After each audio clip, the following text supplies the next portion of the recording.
When we went in the building, I took 800, he took 700,000. Now, the reason why it went down to 700,000 is because when I gave him 750 and I took 750, he owed me 50,000. So why he owe you 50,000? For all the money that I was spending until he got the deal. Oh, okay. I gave him all of his percentages back. What you mean? All of them. So if he was going to tour, I could have made 30% for the rest of my life on everything he did. Mm-hmm. I gave 30% all back to him. Okay. Before the 750. So he got 750 and the 30 back. Okay. What about his publishing? I never had any of his publishing. So when niggas say my deal is like a Puff Daddy deal, how? I got zero publishing. I got zero merchandising. I got zero touring. Lord. And we just split everything like partners. So why did I sign him to that deal? So that when we go in the door, nobody could rip us off. Because when the artists don't understand the business, you'll work them up to a certain point, and then they'll get in and sell everybody out for the little that type of contract. Because there's a lot of dudes that put a bunch of money into artists out here, and when the artist sign, they dip on them. What is the name of that contract? What is the title of that? So you can make sure you can settle your money. What I did was I just signed them as an artist in a group, but I put it where all the terms was on my side where I can make the decision. The decision maker within the contract. So when I make the decision, I would have money and masters. So we got money and masters. So you own the masters? That's another conversation. How much you put into me, bro? It don't matter how much You're not gonna give me no answer, bro. You're not gonna give me no answer. You smart. Yo, it's Big Ant, the spokesman, man. We back. Another edition of Urban Politicians TV, UPTV. Make sure you stay on your pivot at all times, man. Had to come tap in real quick on Mase popping out to the $1 million worth of game podcast with Wallo and Gille, and I'm gonna have a link in the description box. Y'all check out that whole episode. The whole episode lit from the beginning all the way to end. But this was a response to the Fivio foreign episode they just did, where the conversation came up once again of him signing Fivio foreign for $5,000. Now I'm gonna tell y'all like this right here. Anytime you hear that in the rap game, you gonna say that is crazy as hell. The conversation of business is a good one that we do need to discuss in our culture, because we don't own our own culture, and that's a whole nother story. But I'm gonna keep it all the way real, go all the way raw down through the uncut.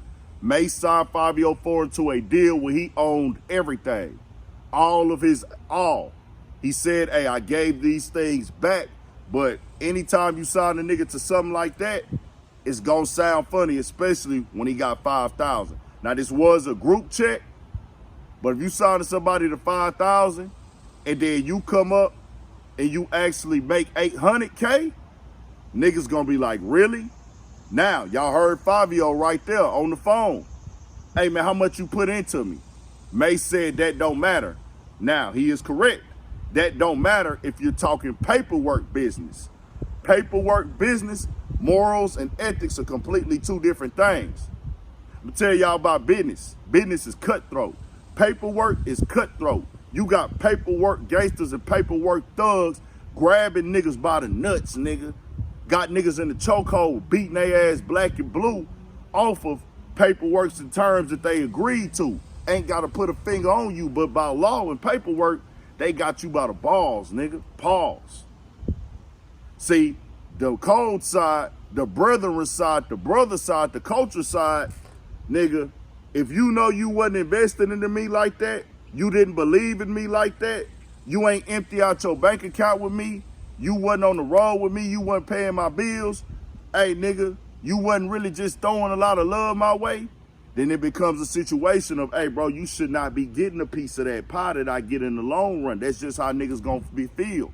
They gonna feel like, hey bro, we gonna make you right, we gonna tighten you up, pay you 5,000 back, put some interest on it. But the conversation of masters, the conversation of this and that is gonna look wrong to the moral side. But on the business side, it's all fair games. If you can fuck a nigga, you can fuck a nigga. That's how business works. Business is all about how you can fuck over somebody. Getting a nigga for the low and making the high off of him. That's business. Do I agree with it? Hell nah, most of the time, because it's unfair. But that's the game. Now, Mase did say he saw, he put them on shows. They didn't show up because, you know, the people that they didn't get along with was booked at these same New York drill type shows, which is understandable. He says they was in the studio, but he said he bought them some clothes, took them shopping before and all that. But Fivio said, nigga, how much? How much did you really spend? He didn't say. Now, it's honorable of Mase to give back off of that contract, give back the publishing, give back the tour money, give back his own budget and everything. He got his 800 off the top, or they gonna break it down however they break the money down in those payments. He said Fivio Foreign got 750 because he needed his 50K back. That nigga Fivio want to know, hey, my nigga, what you spent this money on? What you put into me? Mase did not answer. Fivio said, hey, he's smart. He not gonna answer. That's a suggestion of, hey, bro, did you really put some money into that nigga? We gonna keep it all the way 1,000. True, these relationships are priceless at times. That's a fact. But on the other side of the game, niggas gonna be like, hell nah. Now, there is another element of this. If you are a popping artist like a Lil Baby or a Duh Baby or somebody like that, and the nigga discover you one night, bring you under his wing and say, hey, bro, come down, you with me now. Wave the flag of my team, you da-da-da, you 4PF, you $1 Billion Baby Entertainment or Moneybag Yo Bread Gang. While he's hot, he's working, he's in the studio grinding, he might not give you no money. But you able to wave the flag and come up directly in his moment, meaning he's shining his likeness off of you, which is priceless also. So in that case, you do owe him some money with or without a contract if you just gonna keep it solid. But if this is your bro, your dog from day one, y'all grew up together, nigga might be like, hey bro, nigga, I ain't really tripping, nigga. I'm supposed to do that because you my nigga. I'm supposed to put you on. Just throw me something on the back end. I ain't tripping off that shit. You turning up, we turning up together. But when it's a nigga you just met, you might want to get that paperwork signed because, hey, my nigga, like you really coming up off of me shining, me grinding, me making hit records in the studio. So all my money I'm invested in myself, you are benefiting from that. That wasn't the case here with Mase and Fivio because Mase is not a hot rapper anymore. He's not turned up. He said he made some phone calls behind the scenes. He orchestrated the deal and all these things. But this is just a good conversation for business. This the things I like to talk about. So y'all tell me what y'all think in the comment section. We got more videos coming. Overall, the whole interview was fire. They talked about a lot of good shit. It was fire. The whole interview, dog.